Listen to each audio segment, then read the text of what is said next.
So, welcome back to the Intro to Mindfulness Meditation course. This is the sixth sixth class of 9. And last week, the idea was to always laying down a foundation for practice.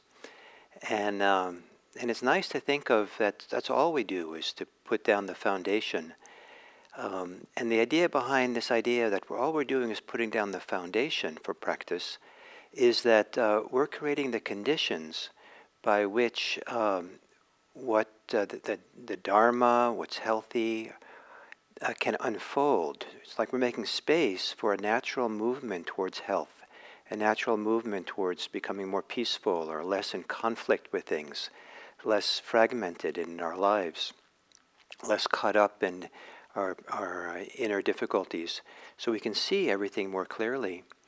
And so rather than the practice being that we're responsible to make something happen and we're in the forefront of kind of figuring out and trying to get concentrated, trying to be more mindful, and as if we're responsible for the practice, we are responsible, but we're responsible not so much for the outcome of practice. We're responsible for offering to the practice the foundation.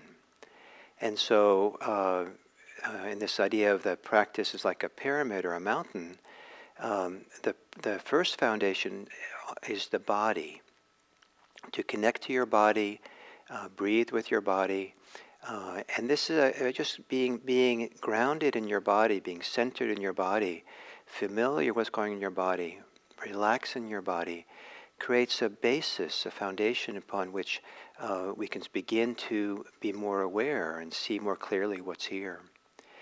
With that foundation, we also then open up to the experience of our emotional life. It's an important part of life, and we want to see it and know it and make room for it in a meditative way, which means that we want to be present for it, but not entangled with it, not wrapped up in it, not reactive to it, not actively feeding it or participating in it, but to kind of see it clearly, feel it clearly, the emotional life, so that it can be a foundation, so it can be a support or allow the deeper support of meditation to support us rather than we being the one who's doing it. And this support of the body and our emotions, to know how to rest in it and be aware of it, is a foundation for becoming aware of thinking. Thinking is an important part of human life, and meditation is not meant to be in conflict with thinking or to be an enemy. See thinking as an enemy or as a problem. But thinking is certainly something that gets us into trouble when we get pulled into its world, or if we believe every thought we have and we follow it along. And so the idea is not to make thinking be in conflict with thinking, but we want to bring a meditative awareness to our thinking, to hold it in this deeper foundation.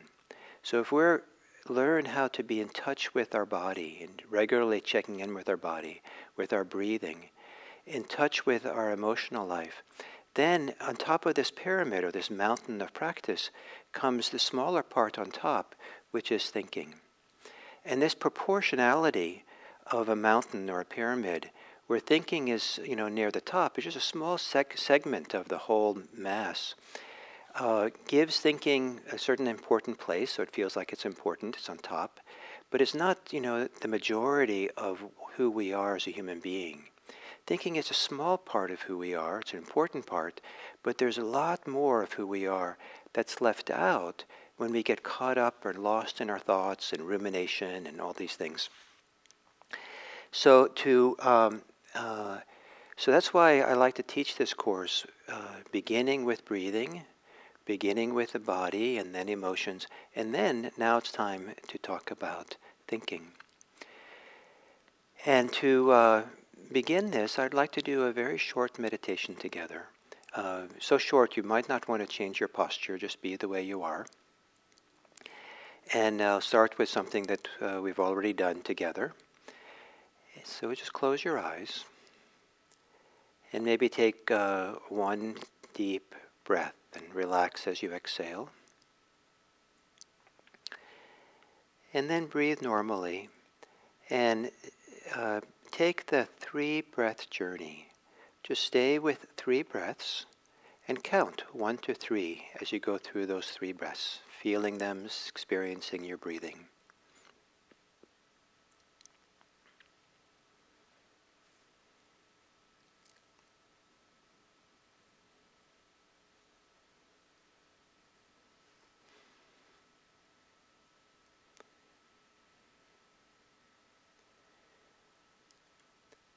And then, with your eyes still closed, do the same with your thinking.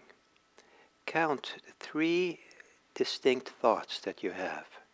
Just, count them and then wait for the next one to come and count 2 and wait for the next one to come and count 3. But clearly step back and count 3 thoughts in a row.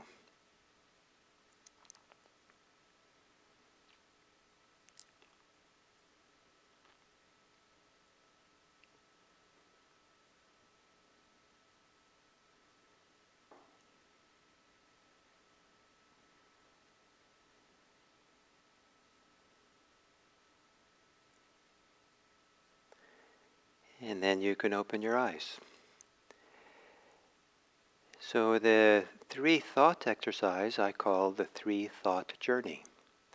And sometimes, not always, but sometimes to step back and watch or observe your thinking in the way that is needed in order to count 3 distinct thoughts that you have, or it's one basic theme of what you're thinking, maybe 3 different parts of it, or 3 different, little paragraphs of it, or sentences or something. But there's that 1, 2, 3. And this can create very quickly a little bit more space, a little bit more distance, or a little bit more freedom from being pulled into the world of thinking or being swept up in it and involved in it. To have this very different relationship to our thinking that comes with just counting it 3 times. So if you find yourself caught up in thought and sitting down to meditate, you might try doing first a 3-breath journey, just to maybe that settles you a little bit and kind of changes the inner atmosphere a little, the inner ecology, just enough that then you're in a better place to do the 3-thought journey, just to count. Not to condemn any thought or criticize them or validate any thought, just to see clearly, it's thinking. So one of the things that begins to change with mindfulness is how we relate to our thinking, how we think about thinking, our attitude about thinking. Some people are so enmeshed in their thinking that it's almost like I think, therefore I am. I am my thinking. Every thought some people have is believable, comes with authority, seems important. And very strongly identified, we can be very strongly identified with it, caught in it, involved in it. And with meditation, as I said earlier, we're not condemning thinking, but we're changing our relationship to it. So that rather than believing it or thinking that's who I am, we're just stepping back and observing, here's thinking. This is thinking. Wow, I'm thinking. And you can use mental notes. Some people who normally don't use the mental noting that I've been teaching here will reserve it for thinking, because there's something about naming a thought that somehow takes some little bit the power away from it, or a little bit the way that we're invested in it. That's thinking. This is thinking, or that. I like the phrase that is thinking, because it's a little bit more stepping back and observing it, and rather than being in it. And then just allow it to be there, let it go by. One of the really wonderful instructions I got around thinking, I might have mentioned this the other day, is a Zen teaching, not inherent in Zen, but that's where I learned it. Don't be bothered by your thinking. And the meditative awareness of thinking can, you know you're there. You have that kind of meditative, mindful awareness of thinking. If you're not bothered by it, you're not in conflict with it, and it doesn't agitate you, no matter how often you go off in thought. Oh, I'm just thinking. I'm thinking. Um, so, um, so um, let's do a meditation together. And I'll include in this a little bit of guidance around mindfulness of thinking. So now, if you would take a meditative posture,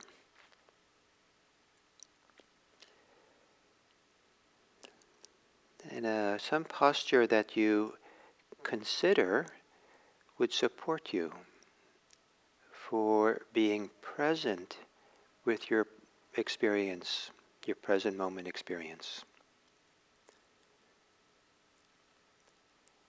And in taking this posture, you might take a few moments to adjust the posture a little bit, small adjustments, both to make the body a little bit more comfortable and alert,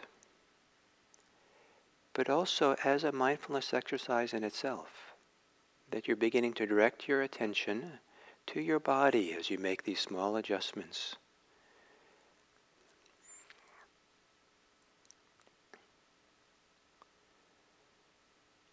And then letting your body be still. Perhaps there's a way of making the body feel the stillness or quietude of just being here.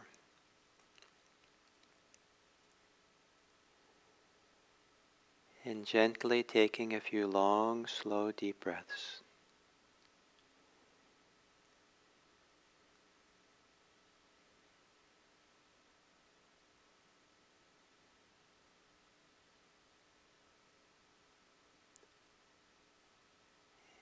Breathing in and then exhaling a little bit longer than you normally would, just to complete the sense of letting go.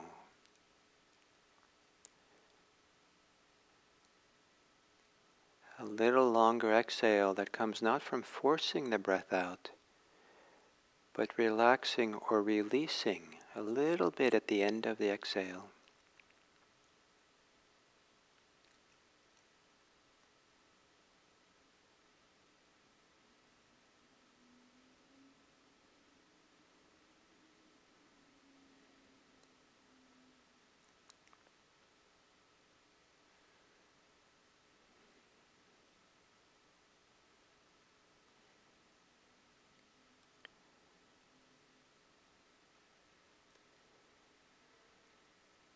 So then,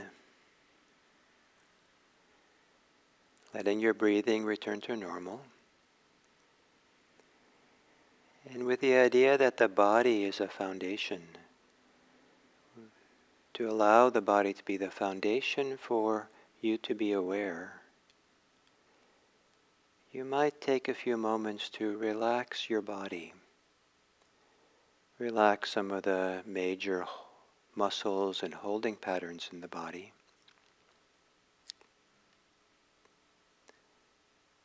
Maybe a softening of the face.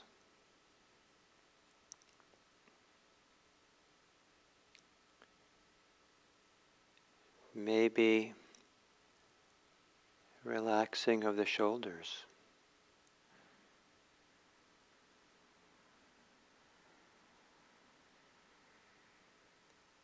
Maybe as you exhale, a softening of the rib cage.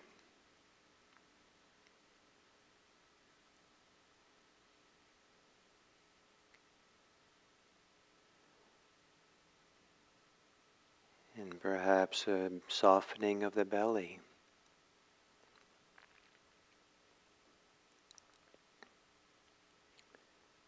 And especially if you're sitting cross-legged, where the body takes roughly the shape of a mountain or a triangle.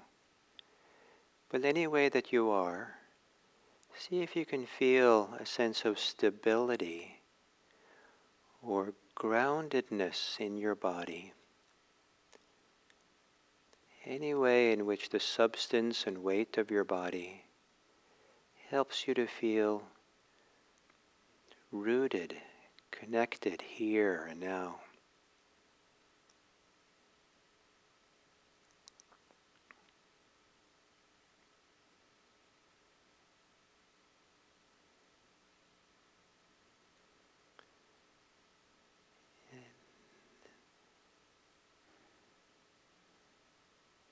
And then within your body, as part of your bodily experience,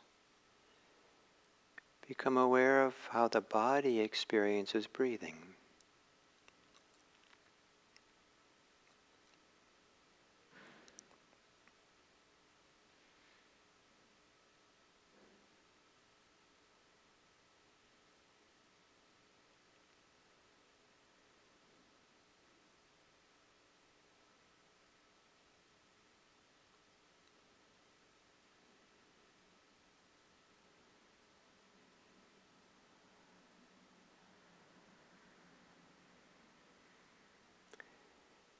And perhaps each time you exhale, you can let go of your thinking.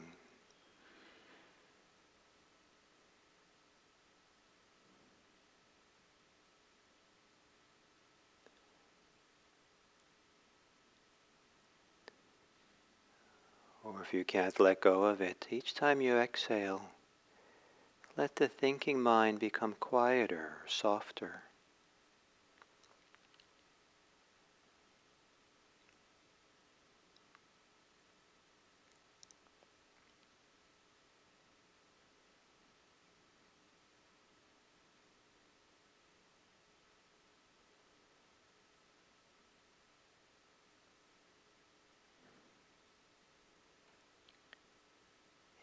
And as you exhale and let go of your thinking, soften your thinking, let go into the breathing. Let go into the quietness or the quieter state, so that you're quiet as you're aware of the inhale.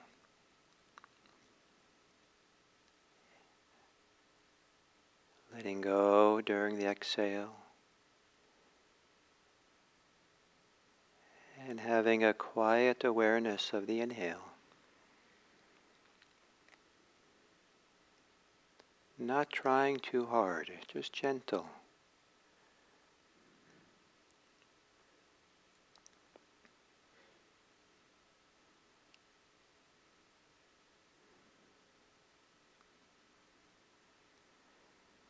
An important part of meditation is to avoid any idea that you're not doing it right.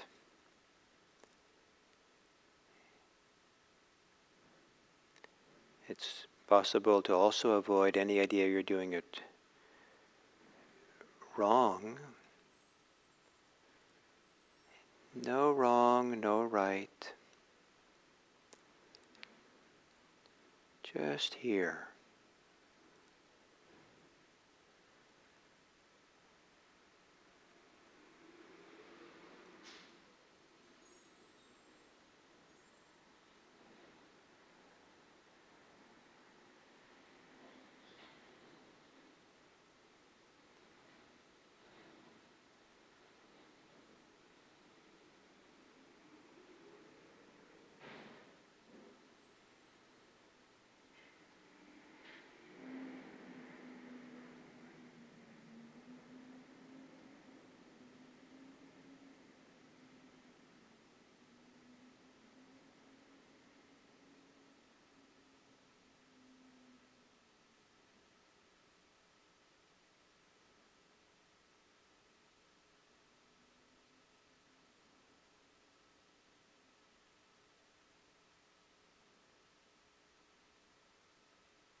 while you're here with your breathing, if there are body sensations that are more compelling, bring a meditative awareness to that part of your body. A mindful awareness that recognizes what's happening. Maybe uses a mental note.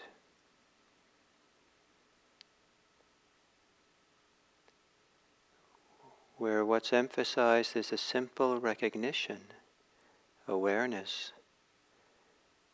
rather than thinking and reacting to the body sensations.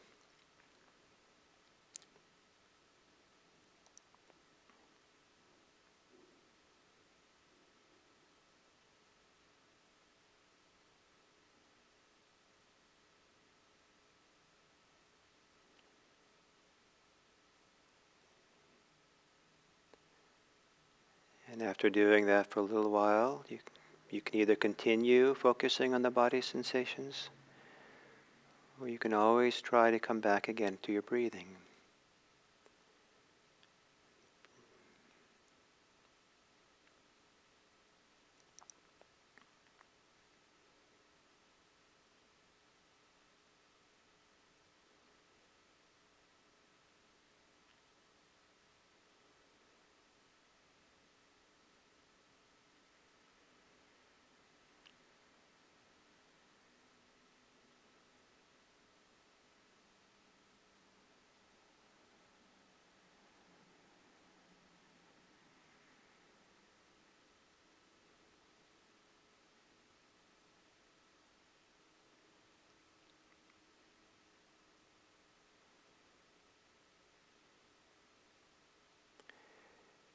And then for the little exercise, you can now let go of focusing on your breathing. And instead, allow yourself to be completely mindful of thinking.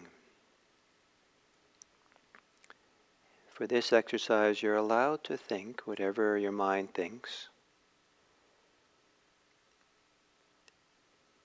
But while you're thinking, to clearly recognize that you're thinking.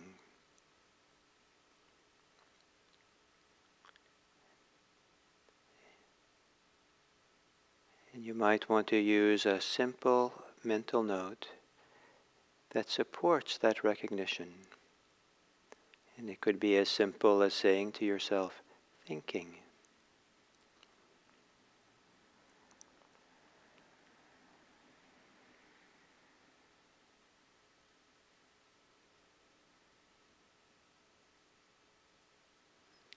Allow yourself to think, but clearly recognize it, like you're thinking right in the eye and saying, I see you. This is thinking. And if the thinking becomes quiet this way, then return to your breathing until thinking starts again. And then calmly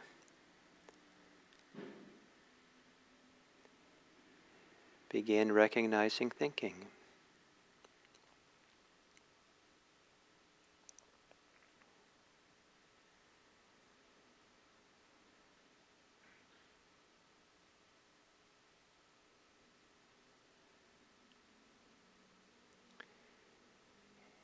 And as you're looking at your thinking, recognizing yourself thinking, you might notice, do you think more in words or more in images?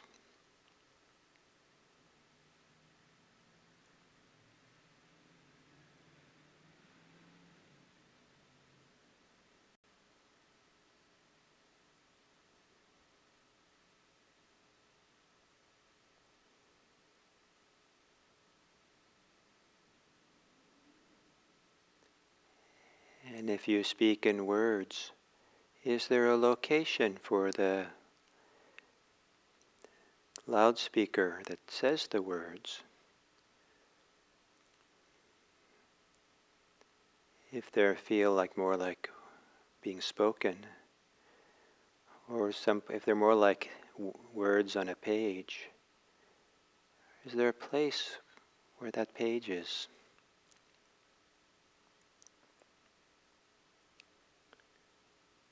And if you think more in images,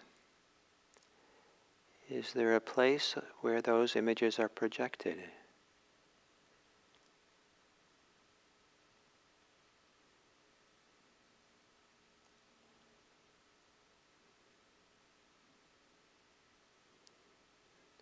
So as you recognize yourself thinking, see if you can recognize also as part of that, if there is a location, general location, it might help you to see it more clearly. If you see it in the location.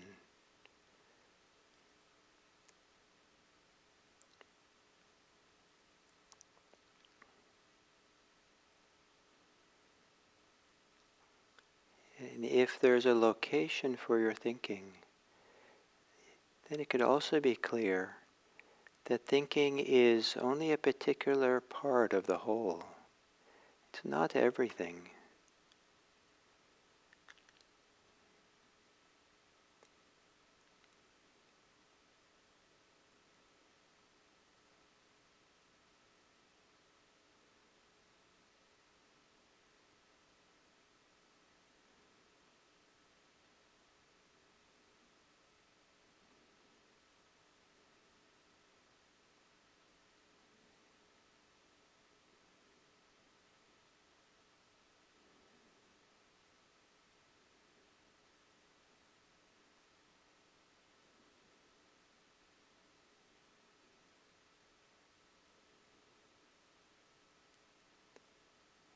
And it might be helpful to be more specific with your mental note. If it's words, say words instead of thinking. If it's images, it might be images.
And then as you're being mindful of thinking, continuing to allow yourself to think,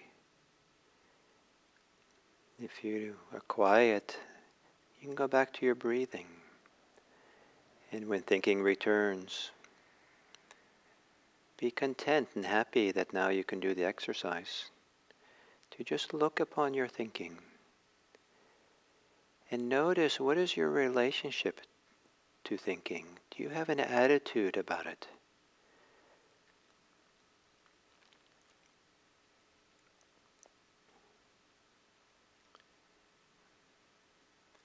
Do you have a more positive attitude or more negative? Are you more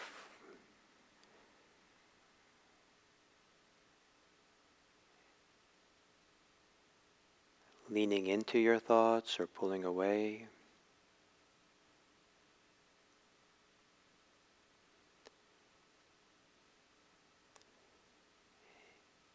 Are your thoughts your friend? Are you friendly towards your thoughts? Or do you see them as the enemy?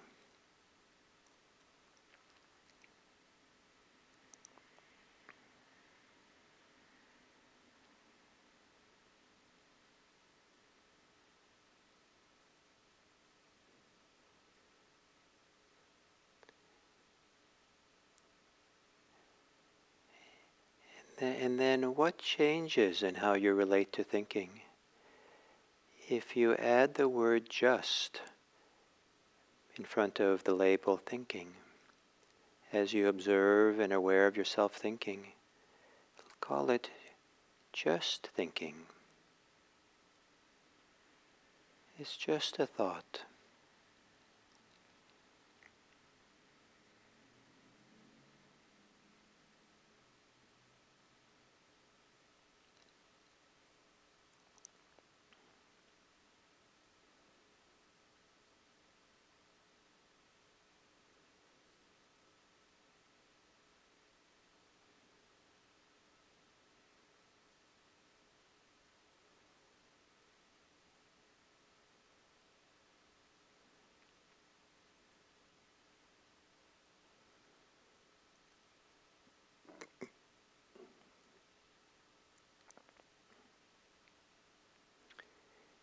And as you say, just thinking, is there any way you can become aware also of a tendency to be involved in thinking,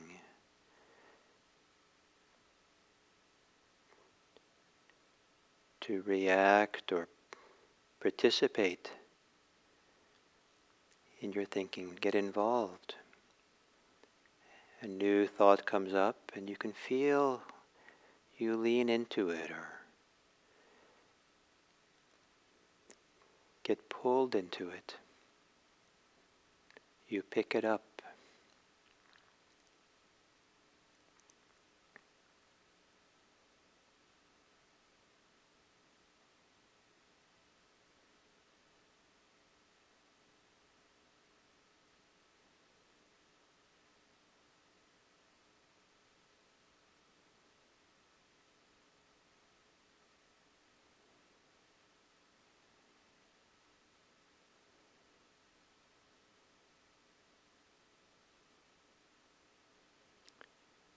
And then to return to your breathing now. You can let go of focusing on thinking and let yourself settle onto your breathing again. Maybe every exhale, letting go into breathing. Perhaps thinking of breathing and the body as a foundation upon which to rest awareness.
And then to end this sitting,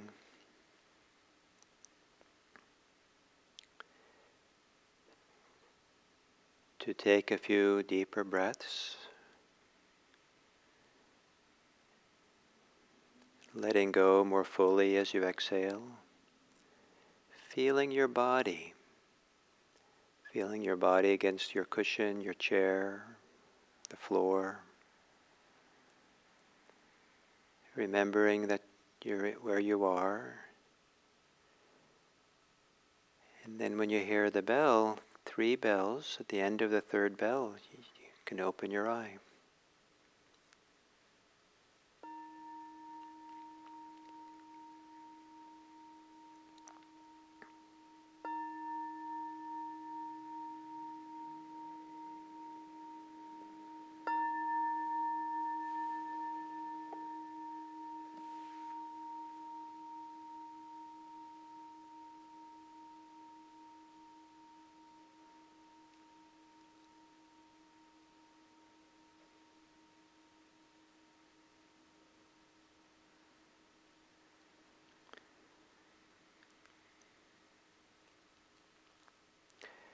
So that meditation session was an exercise with for some of you, maybe a lot of new information or new kind of exploration of your inner landscape, exploration of your mind and your thinking.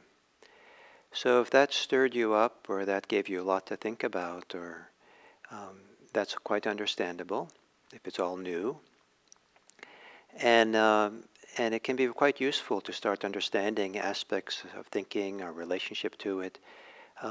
It kind of creates more capacity to see and be mindful the more we see that's there, rather than generalizing or being abstract about it or vague about what's happening.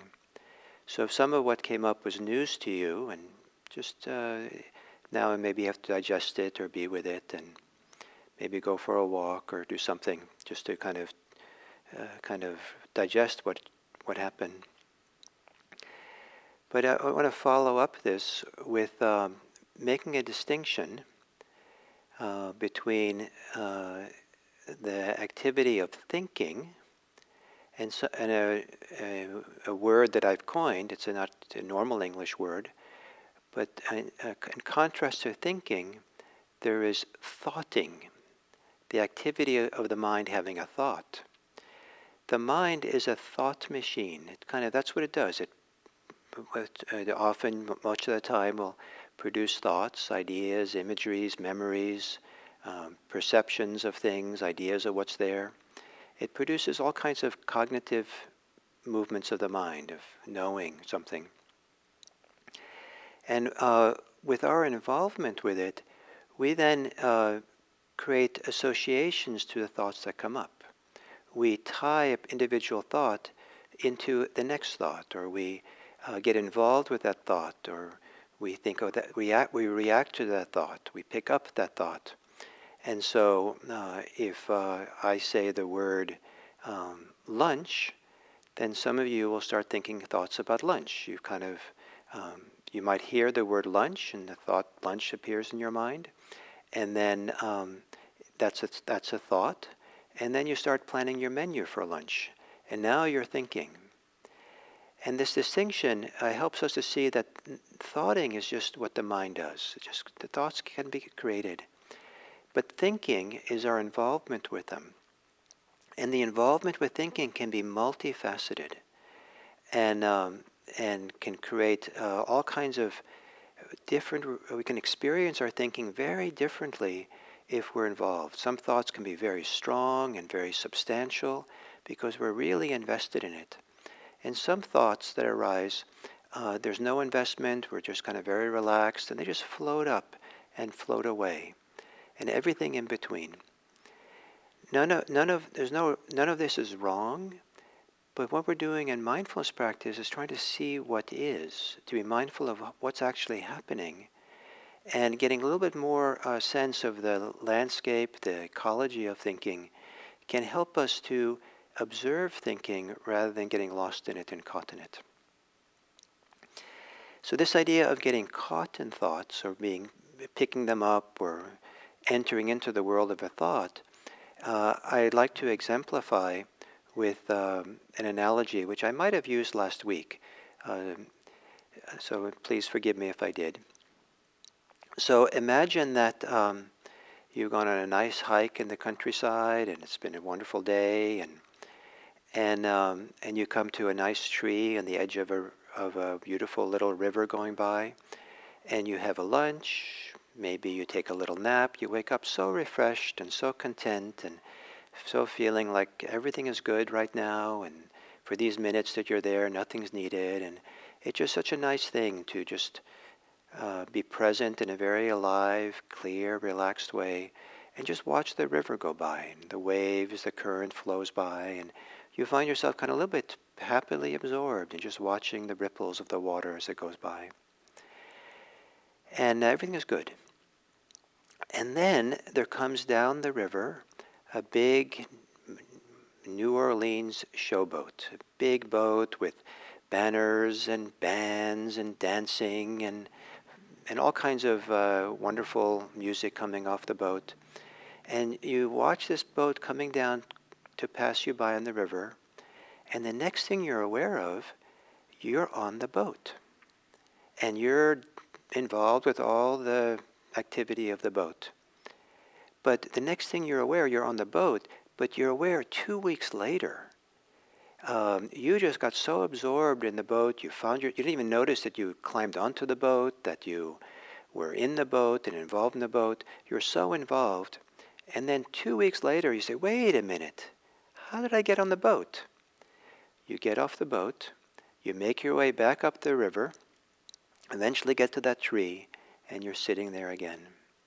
And everything's going well, you're happy to sit there, and the next boat that comes down is a big war boat, fighting the great war, the just war, guns blasting, and the next thing you know, you're on the boat, fighting the great war, fighting for justice, fighting for whatever. And it takes you even longer to understand, wait a minute, how did I get on the boat? I was at that tree. So you get off the boat, you get back to your tree. The next boat that goes down is a very old, decrepit raft that's almost barely floating on the water. And it just feels so sorry for it. It's like, oh, it's about to sink, and you're watching it go by, and the next thing you know, you're on that boat. Poor me, it's so hard. And you spend, long time on that boat until you realize you're on the boat.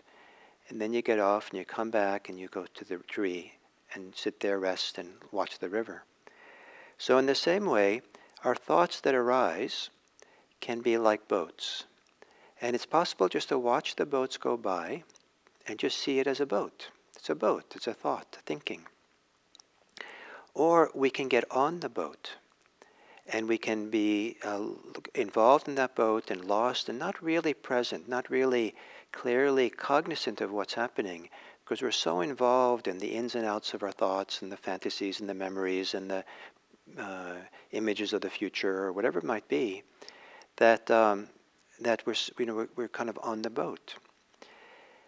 This analogy is not supposed to say that it's wrong to think and wrong to have the boats go by, but it's a whole different thing if we can just stay grounded in ourselves, stay cognizant of what's happening, and then watch the boats go by.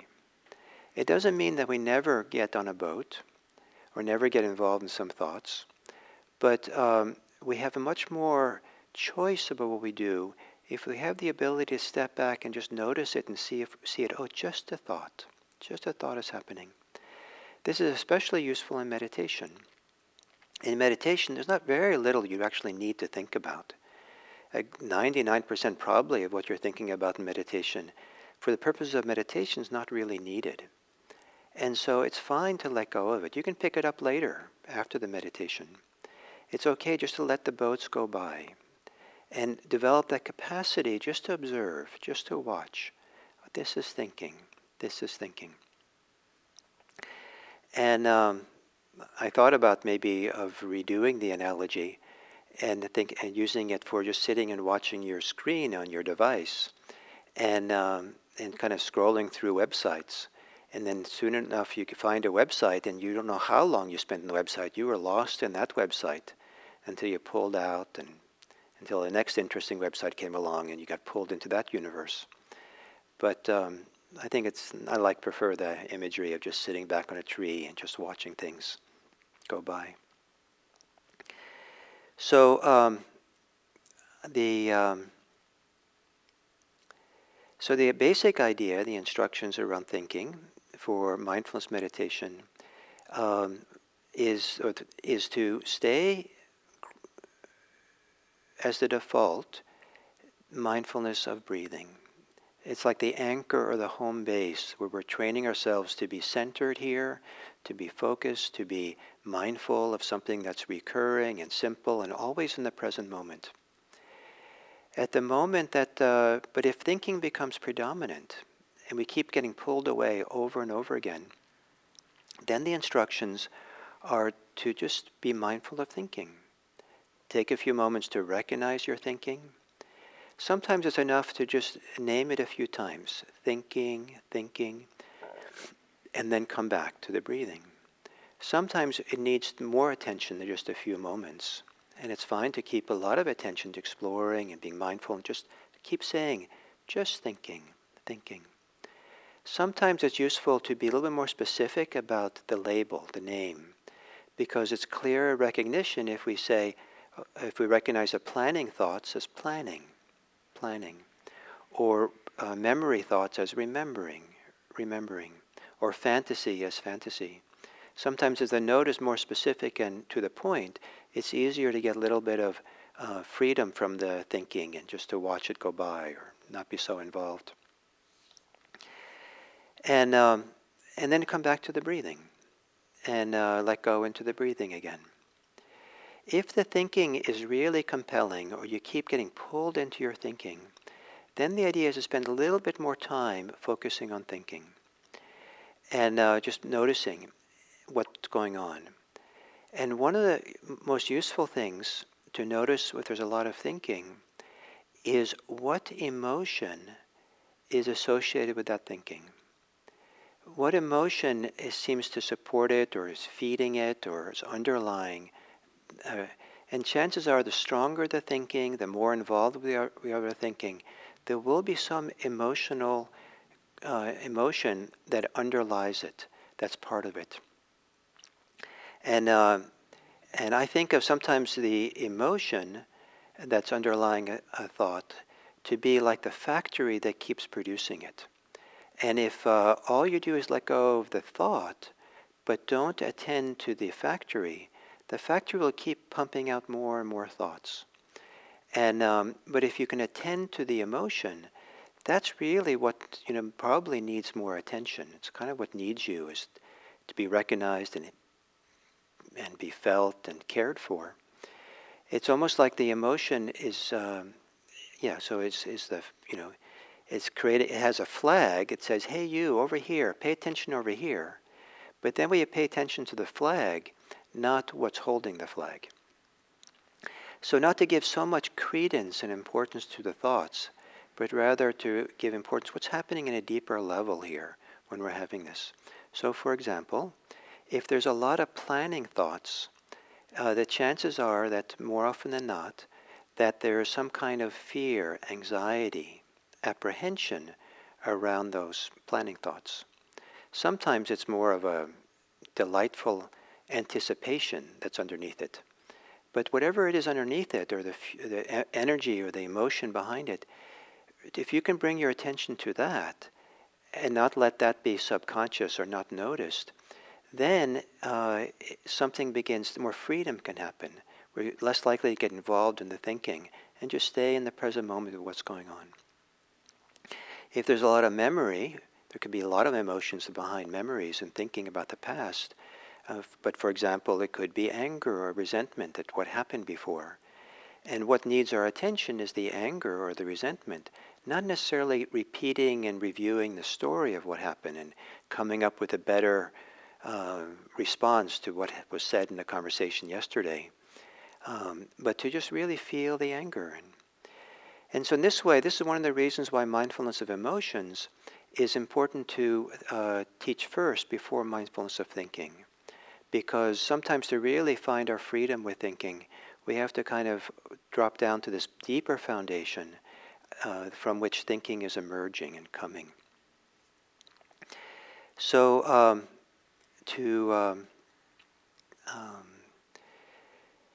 so if thoughts are relatively light and we get pulled off in a kind of light way with thinking, and they don't really have a big pull, it's fine just to let go of them and come back on the breathing, to keep cultivating stability with the breathing. If the thoughts are stronger, then turn towards them and just recognize that they're there. Give them permission to be there in the sense that don't try to let go of them too quickly anymore, but take your time. Just recognize thinking. That's what's happening now.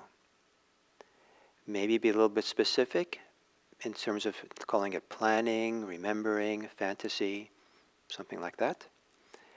Just whatever's obvious.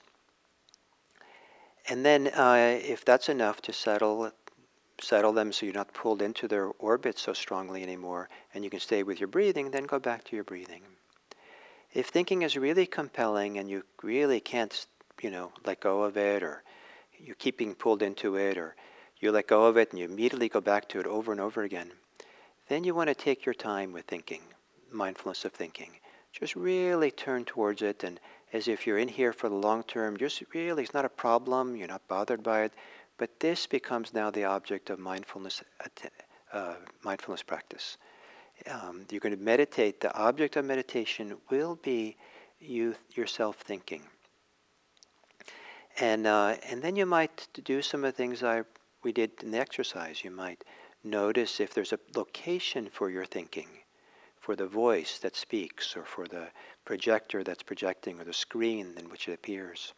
Sometimes having a specific location makes it a little bit more, I don't know if tangible is the right word, but a little bit more clear. Oh, this is thinking, as opposed to kind of amorphously being involved with it and having it kind of, spread and suffuse into ourselves.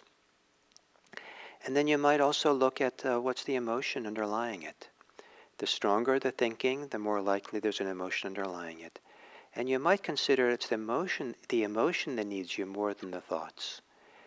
And one of the reasons, one of the things to be careful for with this relationship between thinking and emotions is that if we keep staying involved in spinning the thoughts or the stories or reviewing, ruminating, it tends to feed the emotion. An emotion which is not paid attention to, not attended to, tends to feed more thinking. And there's a wonderful, I don't know if wonderful, but kind of reciprocal feeding of each other between stories and thinking. And they say, that psychologists say, one of the leading causes of depression is rumination, thinking and thinking over and over and over the same thoughts. And if those thoughts are depressing thoughts, like we're very critical of ourselves all the time, nonstop, then that supports, depression. And so this mindfulness of thinking is beginning to separate out the emotions from the thoughts, beginning to create space, beginning to not have the thoughts that we have be the primary influence on our mood and how we are, but beginning to see thinking as just thinking. That's a thought there, and I'm here. Whatever thought you're having is only a small piece of the big picture of who you are. And to begin getting a sense there's much more here beyond the edges of your thoughts. And chances are, if you do this for a while, you'll discover that not only is there much more here than what's beyond the edges of your thoughts, if you're no longer defined by your thoughts, chances are you'll discover there's a lot more goodness here, that you have much more goodness, that there's actually beauty inside of you and something of value and importance here that can't be seen sometimes if we're really on the boat of thinking all the time. We are good people at the center, at the core. And sometimes we just have to kind of get a little handle and separation from our constant thinking to feel this goodness that's within us.